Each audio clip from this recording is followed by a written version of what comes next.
takataka tupu nyinyi. Mimi nawaambia ukweli kabisa, na wala siogopi. Hakuna yoyote wa kunifanya chochote na hamna lolote ananiweza. Nimeanza kuchambua kabla nyie wote mko kwenu kwa Magimbigo huko. Naifahamu, najua mpira watetezi wakubwa, kumbe unafiki tu. Hamuangaliwa shabiki, mmekalia unafiki tu. Lakini FCC kutwa mko mitandaoni.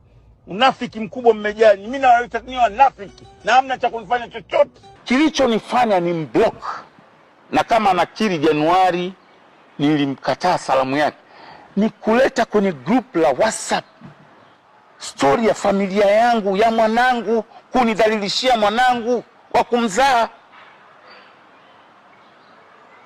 Imagine, wewe unakiri kwa mimi nimekusaidia. Unanisema kwenye mitandao, sawa, it's fine, it's your job. Lakini my family, tena kwenye group ya WhatsApp ambao mimi ndio chief admin, mimi ndio niliowaunga, group la watu wa Taifa Stars, muunga waandishi wengi wa Tanzania wa michezo. Waulinzeni waandishi wakubwa wote wamo kwenye hilo group.